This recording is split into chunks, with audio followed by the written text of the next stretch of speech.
ಅರೆ ಅಂಬಿ, ನೀನೇನಿಲ್ಲಿ? ಕೆಲಸ ಅಷ್ಟೊಂದಿದೆ, ಹೋಗಿ ಕೆಲಸ ಮುಗ್ಸು. ಏನಿಲ್ಲ ಗೌಡ್ರೆ, ಏನಿಲ್ಲ. ಈಗಲೇ ಹೊಲದ ಬಳಿ ಹೋಗ್ತಿದ್ದೀನಿ. ಅಂಬಿ ಅಲ್ಲಿಂದ ಹೊಲಕ್ಕೆ ಹೋಗಿ ಕೆಲಸ ಮಾಡಿ ಸಂಧೆ ಸಮಯಕ್ಕೆ ಒಂದು ಹೊಸ ಕಂಬಳಿಯನ್ನು ತೆಗೆದುಕೊಂಡು ಮನೆಗೆ ಬಂದನು. ಮೇಘನ ಆ ಕಂಬಳಿಯನ್ನು ನೋಡಿ ತುಂಬಾನೇ ಸಂತಸಪಟ್ಟಳು. ನಮ್ಮ ಬಳಿ ಹಣ ಇರ್ಲಿಲ್ವಲ್ವಾ? ಇವಾಗ ಈ ಕಂಬಳಿ ತರೋಕೆ ಹಣ ಎಲ್ಲಿಂದ ಬಂತು ಎಂದು ಕೇಳಿದಳು.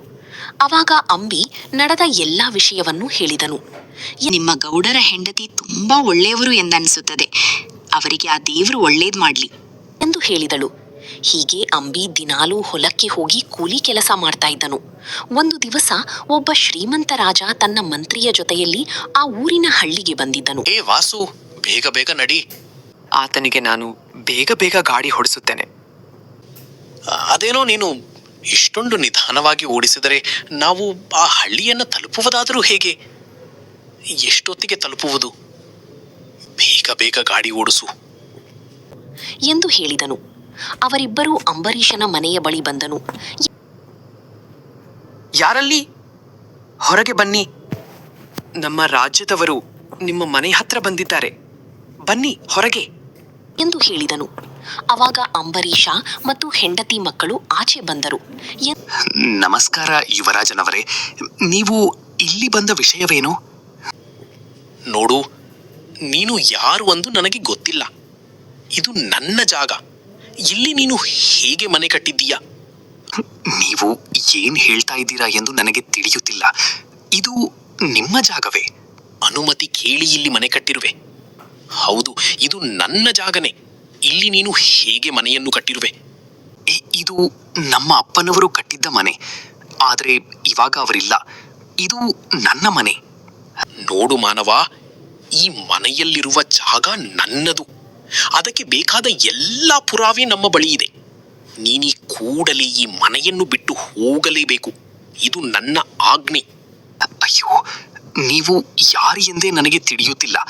ಇವಾಗ ಇದ್ದಕ್ಕಿದ್ದಂತೆ ಬಂದು ಮನೆ ಖಾಲಿ ಮಾಡಿ ಹೋಗಿ ಎಂದರೆ ಹೇಗೆ? ನನ್ನ ಹೆಂಡತಿ ಮಕ್ಕಳಿದ್ದಾರೆ. ನಾನು ಇವಾಗ ಇವರನ್ನೆಲ್ಲ ಕರೆದುಕೊಂಡು ಎಲ್ಲಿ ಅಂತ ಹೋಗ್ಲಿ? ಅದೆಲ್ಲ ನನಗೆ ಗೊತ್ತಿಲ್ಲ. ನೀನೀ ಕೂಡಲೇ ಇಲ್ಲಿಂದ ನೀನು ಹೊರಡಲೇಬೇಕು. ಇಲ್ಲವೆಂದರೆ ನಿನ್ನ ಹಾಗೂ ನಿನ್ನ ಕುಟುಂಬವನ್ನು ಬೀದಿಗೆ ತಳ್ಳಬೇಕಾಗುತ್ತದೆ ಎಂದು ಹೇಳಿದನು. ಅಂಬರೀಷ ಹೆಂಡತಿ ಮಕ್ಕಳನ್ನು ಕರೆದುಕೊಂಡು ಒಂದು ದೊಡ್ಡ ಮರದ ಬಳಿ ಬಂದನು. ಎಂದು ಇದೇನು? ಈ ಮನುಷ್ಯ ಯಾರು? ನಮ್ಮ ಮನೆಯಿಂದಲೇ ನಮ್ಮನ್ನೇ ಆಚೆ ಹಾಕಿದ್ದಾರೆ. ಮೇಘನಾ, ನನಗೂ ತಿಳಿಯಿಲ್ಲ. ನಾಳೆ ಏನು ಮಾಡುವೆ? ಕೇಳಿದನು. ಆ ದಿನ ಪೂರಾ ಆ ಚಳಿಯಲ್ಲಿ ಅವರು ಆ ಮರದ ಕೆಳಗೆ ಕುಳಿತಿದ್ದರು. ಮರುದಿನ ಬೆಳಗ್ಗೆ ಅಂಬರೀಷ ಆ ರಾಜನ ಮನೆಯ ಬಳಿ ಬಂದನು. ನಿಲ್ಲು ನೀನು. ಯಾರು? ಹೇಗೆ? ಹೇಳದೆ ಕೇಳದೆ ಒಳಗೆ ಹೋಗ್ತಾ ಇದ್ದೀಯಾ? ಅಯ್ಯಣ್ಣ, ನಾನು ರಾಜನನ್ನು ನೋಡಬೇಕು. ಅವರು ನನ್ನ ಮನೆಯನ್ನು ನನ್ನಿಂದ ಆಚೆ ಹಾಕಿದ್ದಾರೆ. ನನ್ನ ಹೆಂಡತಿ ಮಕ್ಕಳು ಭೀತಿಯಲ್ಲಿದ್ದಾರೆ. ನಾನು ಅವರನ್ನು ನೋಡಲೇಬೇಕು. ನನ್ನ ಬಳಿ ನನ್ನನ್ನು ಒಳಗೆ ಬಿಡಿ.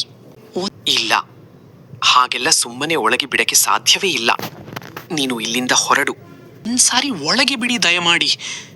ಆಗೋದಿಲ್ಲ. ಇಲ್ಲಿ ತುಂಬ ಸಮಯ ಇಲ್ಲಿ ಇರಬೇಡ. ಇಲ್ಲಿಂದ ಹೊರಡು. ಇಲ್ಲ ಎಂದರೆ ನಿನಗೆ ಕಠಿಣವಾದ ಶಿಕ್ಷೆಯಾಗುತ್ತದೆ. ಅಂಬರೀಷ ತುಂಬಾ ದುಃಖದಿಂದ ಮನೆಗೆ ಬಂದನು. ಆ ದಿನ ಏನ್ರಿ, ಯಾಕೆ ಇಷ್ಟೊಂದು ದುಃಖದಿಂದ ಇದ್ದೀರಾ? ಅವರು ನಮ್ಮ ಮನೆಯನ್ನು ನಮಗೆ ಮರಳಿ ಕೊಡ್ತಾರೆ. ಏನ್ ಹೇಳಿದ್ರು ಹೇಳಿ? ಅರೆ ಮೇಘನಾ, ಏನು ಎಂದು ಹೇಳಲಿ? ಯಾಕೆ? ಏನಾಯ್ತು? ಇವಾಗ ಅವರು ನನ್ನನ್ನು ಒಳಗೆ ಕೂಡ ಬಿಡಲಿಲ್ಲ. ಬೈದು ಕಳಿಸಿದರು. ಇವಾಗ ಏನ್ ಮಾಡೋದು? ಮಕ್ಕಳನ್ನು ಕರೆದುಕೊಂಡು ಎಲ್ಲಿ ಅಂತ ಹೋಗೋದು? ನಮಗಂತ ಯಾರಿದ್ದಾರೆ? ಹೇ ದೇವರೇ, ಇದೆಂತ ಪರೀಕ್ಷೆ! ತಂದೆ ಇದ್ದ ಒಂದು ಮನೆಯನ್ನು ಕೂಡ ಕಿತ್ತುಕೊಂಡರು. ಇವಾಗ ಏನು ಮಾಡೋದು ಎಂದು ದಾರಿ ತೋರಿಸು ತಂದೆ. ಮರುದಿನ ಬೆಳಗ್ಗೆ ಅಂಬರೀಷ ಕೆಲಸಕ್ಕೆ ಎಂದು ಹೋಗಿದ್ದನು. ಅಂಬರೀಷ ಮನೆಯ ಪಕ್ಕದಲ್ಲಿ ಭಾಗ್ಯಮ್ಮ ಎನ್ನುವ ಹೆಂಗಸಿನ ಮನೆ. ರಾಜಕುಮಾರ ಮಗ ಇವರ ರಾಜಕುಮಾರ ಭಾಗ್ಯಮ್ಮನ ಮನೆಯ ಬಳಿ ಬಂದು ಅವರ ಮನೆಯನ್ನು ಕೂಡ ಕಸಿದುಕೊಳ್ಳೋದಿಕ್ಕೆ ತಯಾರಾಗಿದ್ದನು. ಎಂದು ನೀವ್ ಯಾರು? ನನ್ನ ಮನೆಯಿಂದಲೇ ನನ್ನನ್ನು ಆಚೆ ಹೋಗು ಅಂತ ಹೇಳ್ತಾ ಇದ್ದೀರಲ್ಲ? ಇದು ನನ್ನ ಮನೆ. ಈ ಮನೆಯನ್ನ ಬಿಟ್ಟು ನಾನು ಎಲ್ಲಿ ಹೋಗೋದಿಲ್ಲ ಹೇಳಿದಳು. ಇವರ ಜನಿಗೂ ಸ್ವಲ್ಪ ಕಾಲದ ನಂತರ ರಾಜಕುಮಾರ ಹೀಗೂ ಮಾಡಿ ಭಾಗ್ಯಮ್ಮನ ಮನೆಯನ್ನು ಕೂಡ ಕಸಿದುಕೊಂಡನು. ಆ ರಾಜಕುಮಾರ ನಿಮ್ಮ ಮನೆಯಲ್ಲೂ ಕೂಡ ಕಸಿದುಕೊಂಡನೇ? ಹೌದು ಮೇಘ, ಏನ್ ಮಾಡೋದಿವಾಗ ಎಂದು ಕೇಳಿದಳು. ಅಷ್ಟರಲ್ಲಿ ಅಂಬಿ ಬಂದನು. ಭಾಗ್ಯ ನಡೆದ ಎಲ್ಲಾ ವಿಷಯವನ್ನು ಅಂಬಿಗೆ ತಿಳಿಸಿದಳು. ಅದಿನ ಅವರೆಲ್ಲ ಅಲ್ಲೇ ಮಲಗಿದ್ದರು. ಮರುದಿನ ಭಾಗ್ಯಮ್ಮ ಮತ್ತು ಅಂಬರೀಷ ರಾಜನ ಮನೆಯ ಒಳಗಡೆ ಹೇಗೋ ಮಾಡಿ ಹೋದರು. ನಮಸ್ಕಾರ ರಾಜನವರೇ. ನಮಸ್ಕಾರ. ನೀವು ಯಾರು? ಇಲ್ಲಿ ಏನ್ ಮಾಡ್ತಾ ಇದ್ದೀರಾ? ರಾಜಕುಮಾರನವರು ನಿಮ್ಮ ಮಗ ರಾಜನ್.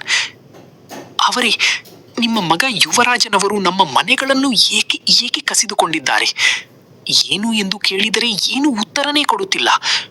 ನನ್ನ ಮಕ್ಕಳು ಹಾಗೂ ಭಾಗ್ಯಮ್ಮನ ಮಕ್ಕಳು ಬೀದಿ ಪಾಲಾಗಿದ್ದಾರೆ. ಇವಾಗ ಅವರಿಗೆ ದಾರಿ ಯಾರು ತೋರಿಸುತ್ತಾರೆ? ಏನ್ ಹೇಳ್ತಾ ಇದ್ದೀರಾ ನೀವು? ನನ್ನ ಮಗ ಈ ರೀತಿ ಮಾಡಿದ್ನಾ? ಹೌದು, ನಿಜಾನೇ ರಾಜಕುಮಾರನವರೇ. ಬೇಕಿದ್ದರೆ ನಿಮ್ಮ ಮಂತ್ರಿಗಳನ್ನು ಕೇಳಿ. ಇವರು ಹೇಳ್ತಾ ಇರೋದು ನಿಜಾನಾ? ನೀವು ನಮ್ಮ ಬಳಿ ಈ ವಿಷಯವನ್ನು ಮೊದಲೇ ಯಾಕೆ ತಿಳಿಸಲಿಲ್ಲ? ನೋಡಿದಿರಾ ಮಹಾರಾಣಿಯವರೇ, ನಿಮ್ಮ ಕುಮಾರ ಮಾಡಿರುವ ಕೆಲಸವನ್ನು ನೋಡಿ. ಇವರ ಮನೆಗಳನ್ನು ಕಿತ್ತುಕೊಂಡು ಇವರನ್ನು ಚಳಿಯಲ್ಲಿ ಆಚೆ ನಿಲ್ಲುವ ಹಾಗೆ ಮಾಡಿದ್ದಾನೆ. ಹೇ ಯುವರಾಜ, ನೀನು ಮಾಡಿರುವ ಕೆಲಸವೇನು? ಇವರುಗಳ ಮನೆ ಯಾಕೆ ಕಿತ್ತುಕೊಂಡಿರುವೆ? ಅಪ್ಪಾಜಿ ಅವರೇ, ಆ ಮನೆಯೆಲ್ಲ ನಮ್ಮ ತಾತನವರದ್ದು ಅಲ್ಲವೇ? ಅದಕ್ಕೆ ಕಳಿಸಿದ್ದುಕೊಂಡಿದ್ದೇನೆ ಅಪ್ಪಾಜಿ. ಹೇ ಮೂರ್ಖ ಮಹಾ ಯುವರಾಜ, ಯಾವುದು ನಿನ್ನ ತಾತನವರದ್ದು? ಅದೆಲ್ಲ ನೀನು ಮೋಸ ಮಾಡಿ ಇವರ ಮನೆಯನ್ನು ಕೈಸಿಕೊಂಡಿದ್ದೆ. ಇದಕ್ಕೆ ಶಿಕ್ಷೆಯಾಗಲೇಬೇಕು ನಿನಗೆ. ಅಪ್ಪಾಜಿ, ತನ್ನನ್ನು ಕ್ಷಮಿಸಿ. ನನ್ನಿಂದ ತಪ್ಪಾಗಿದೆ. ಆದರೆ ಈ ಶಿಕ್ಷೆಯೆಲ್ಲ ಬೇಡ. ಬೇರೆ ಏನಾದರೂ ಶಿಕ್ಷೆ ಇದ್ರೆ ಕೊಡಿ.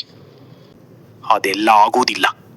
ನೀನು ಈ ದಿನದಿಂದ ರಾತ್ರಿ ಹೋದಲ್ಲಿ ಇಡೀ ದಿನ ನೀನು ಆ ಕುಡಿಯೋ ಚಳಿಯಲ್ಲಿ ನಿನ್ನನ್ನು ಮನೆಗೆ ಸೇರಿಸುವಂತಿಲ್ಲ. ಯಾರ ಬಳಿ ಕೂಡ ಸಹಾಯ ಕೇಳುವಂತಿಲ್ಲ. ಯಾರು ಕೂಡ ನಿನಗೆ ಸಹಾಯ ಮಾಡುವ ಹಾಗೆ ಇಲ್ಲ.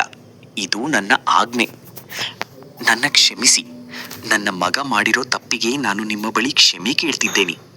ನಿಮ್ಮ ಮನೆಗಳು ನಿಮಗೆ ಸೇರಿರುತ್ತದೆ. ಇನ್ನು ನೀವು ಆ ಮನೆಗಳಲ್ಲಿ ವಾಸ ಮಾಡಬಹುದು ಎಂದು ತೀರ್ಪು ಕೊಟ್ಟರು.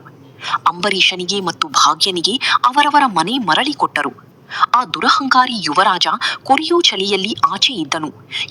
ಅರೆ, ನಾನಿದೇನು ಮಾಡಿಕೊಂಡೆ? ಒಂದು ದುರಾಸೆ ನನ್ನ ಜೀವನವನ್ನು ಈ ಕೊರಿಯೋ ಚಳಿಯಲ್ಲಿ ಕಳೆಯುವ ಹಾಗೆಯಾಯಿತು. ನಾನು ಈ ಬಡವನ ಮನೆ ಕಸಿದುಕೊಂಡಿದ್ದಕ್ಕೆ ನನಗೆ ಸರಿಯಾದ ಶಿಕ್ಷೆಯಾಯಿತು ಎಂದು ತನ್ನಲ್ಲೇ ತಾನು ಅಂದುಕೊಂಡು ಆ ದಿನ ಅವನು ರಾತ್ರಿ ಕೊರಿಯೋ ಚಳಿಯಲ್ಲಿ. ಸ್ಟೋರಿ ನಿಮಗೆ ಇಷ್ಟ ಆದರೆ ಲೈಕ್ ಮಾಡಿ, ಶೇರ್ ಮಾಡಿ, ಸಬ್ಸ್ಕ್ರೈಬ್ ಮಾಡೋದನ್ನು ಮರಿಬೇಡಿ. ಧನ್ಯವಾದಗಳು. ಚಂದ್ರಪುರಂ ಗ್ರಾಮದಲ್ಲಿ ವಾಸವಾಗಿದ್ದ ಜನರು ಹೆಚ್ಚು ಓದುತ್ತಿರಲಿಲ್ಲ. ಹಾಗೆ ತಮ್ಮ ಮಕ್ಕಳನ್ನು ಕೂಡ ಉನ್ನತ ವಿದ್ಯಾಭ್ಯಾಸ ಮಾಡಿಸುತ್ತಿರಲಿಲ್ಲ.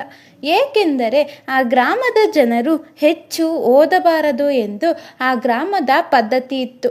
ಆ ಪದ್ಧತಿ ಪ್ರಕಾರ ಯಾರೂ ಕೂಡ ಹೆಚ್ಚು ಅಂದರೆ ಉನ್ನತ ಶಿಕ್ಷಣ ಪಡೆಯುತ್ತಿರಲಿಲ್ಲ. ಅಕಸ್ಮಾತ್ ಆ ಹಳ್ಳಿಯ ಮಕ್ಕಳು ಉನ್ನತ ಶಿಕ್ಷಣಕ್ಕೆ ಹೋದರೆ ಆ ಮಕ್ಕಳು ಹಾಗೂ ಅವರ ಕುಟುಂಬದವರನ್ನು ಊರಿಂದ ಆಚೆ ಹಾಕುತ್ತಿದ್ದರು. ಇದರಿಂದ ಭಯಪಟ್ಟು ಜನರು ತಮ್ಮ ಮಕ್ಕಳನ್ನು ಶಾಲೆಗೆ ಅಂದರೆ 8ನೇ ತರಗತಿವರೆಗೆ ಅಷ್ಟೇ ಓದಿಸುತ್ತಿದ್ದರು.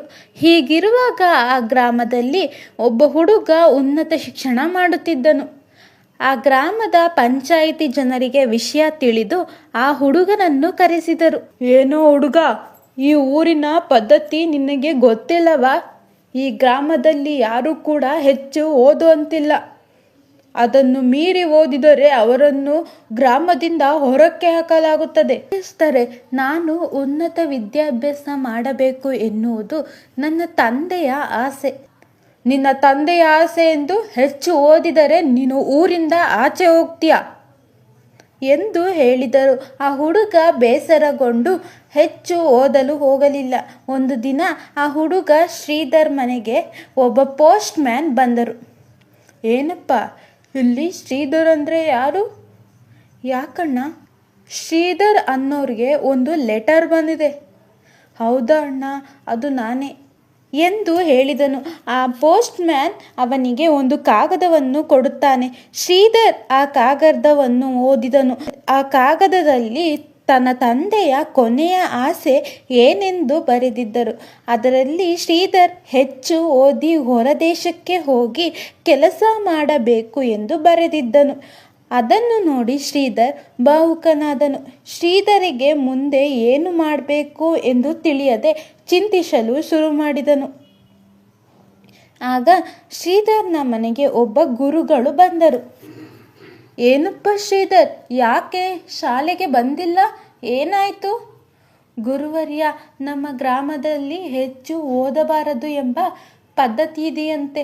ನನಗೆ ಏನು ಮಾಡಬೇಕೋ ತಿಳಿತಾ ಇಲ್ಲ. ಚಿಂತಿಸಬೇಡ ಮಗು, ನಿನ್ನ ಜೊತೆ ನಾನಿದ್ದೀನಿ.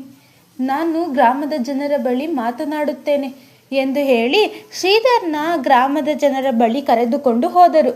ಆ ಗ್ರಾಮದ ಮುಖ್ಯಸ್ಥರ ಬಳಿ ಶ್ರೀಧರ್ನ ಗುರುಗಳು ಗ್ರಾಮದ ಮುಖ್ಯಸ್ಥರ ಬಳಿ ಮಾತನಾಡಿದರು. ಆದರೆ ಆ ಗ್ರಾಮದ ಮುಖ್ಯಸ್ಥರು ಶ್ರೀಧರ್ ಹೆಚ್ಚು ಓದಲು ಅನುಮತಿ ಕೊಡಲಿಲ್ಲ. ಗುರುಗಳು ಶ್ರೀಧರನನ್ನು ತನ್ನ ಮನೆಗೆ ಕರೆದುಕೊಂಡು ಹೋಗಿ ಉನ್ನತ ಶಿಕ್ಷಣ ಕೊಡಿಸಿದರು. ಶ್ರೀಧರ್ ಓದಿ ಒಂದು ದೊಡ್ಡ ಕೆಲಸವನ್ನು ಪಡೆದುಕೊಂಡನು. ಒಂದಷ್ಟು ವರ್ಷಗಳು ಕಳೆದ ನಂತರ ಚಂದ್ರಪುರಂ ಗ್ರಾಮಕ್ಕೆ ಬಂದನು. ಅಲ್ಲಿನ ಜನರು, ಮುಖ್ಯಸ್ಥರು ಆ ಹುಡುಗನನ್ನು ನೋಡಿ ಖುಷಿಪಟ್ಟರು. ತಾವು ತಪ್ಪು ಮಾಡಿದ್ದೇವೆ, ಇವತ್ತೇನಾದರೂ ಗ್ರಾಮದ ಮಕ್ಕಳು ಉನ್ನತ ಶಿಕ್ಷಣ ಪಡೆದಿದ್ದರೆ ಅವರೆಲ್ಲ ದೊಡ್ಡ ದೊಡ್ಡ ಹುದ್ದೆಯಲ್ಲಿ ಇರುತ್ತಿದ್ದರು. ಆದರೆ ಅದು ಆಗದೆ ಕೂಲಿ ಕೆಲಸ ಮಾಡಿ ಬದುಕುವಂತೆ ಮಾಡಿದ್ದೇವೆ. ಮೇಲೆ ಈ ರೀತಿ ಆಗೋದಿಲ್ಲ. ಎಲ್ಲ ಮಕ್ಕಳು ಎಲ್ಲಿವರೆಗೂ ಓದುತ್ತೀವಿ ಎಂದು ಹೇಳುತ್ತಾರೋ ಅಲ್ಲಿವರೆಗೆ ಓದಲಿ. ಹಳ್ಳಿಯ ಎಲ್ಲ ಮಕ್ಕಳ ಓದಿನ ಖರ್ಚನ್ನು ಪಂಚಾಯಿತಿ ನಿಭಾಯಿಸುತ್ತದೆ ಎಂದು ಹೇಳಿದರು. ನನ್ನಿಂದ ಆ ಗ್ರಾಮಕ್ಕೆ ಶ್ರೀಧರ್ನ ಮಾದರಿಯಾಗಿ ನೋಡುತ್ತಿದ್ದರು. ಶಿಕ್ಷಣವೆಂಬ ಬೆಳಕು ನಮ್ಮ ಜೀವನದ ಕತ್ತಲನ್ನು ಓಡಿಸುವ ಏಕೈಕ ಶಕ್ತಿ. ಪುಸ್ತಕಗಳಿಂದ ಕೈಗೆ ಬರುವ ಜ್ಞಾನವಷ್ಟೇ ಮುಖ್ಯವಲ್ಲ, ಜೀವನದಿಂದ ಕಲಿಯುವ ಪಾಠಗಳೇ ನಿಜವಾದ ಶಿಕ್ಷಣ. ಇದು ಇಂದಿನ ಕತೆ. ಈ ಕತೆ ಏನಾದರೂ ನಿಮಗೆ ಇಷ್ಟ ಆಗಿದ್ದರೆ ಲೈಕ್ ಮಾಡಿ, ಶೇರ್ ಮಾಡಿ, ಸಬ್ಸ್ಕ್ರೈಬ್ ಮಾಡೋದನ್ನು ಮರಿಬೇಡಿ. ಧನ್ಯವಾದಗಳು.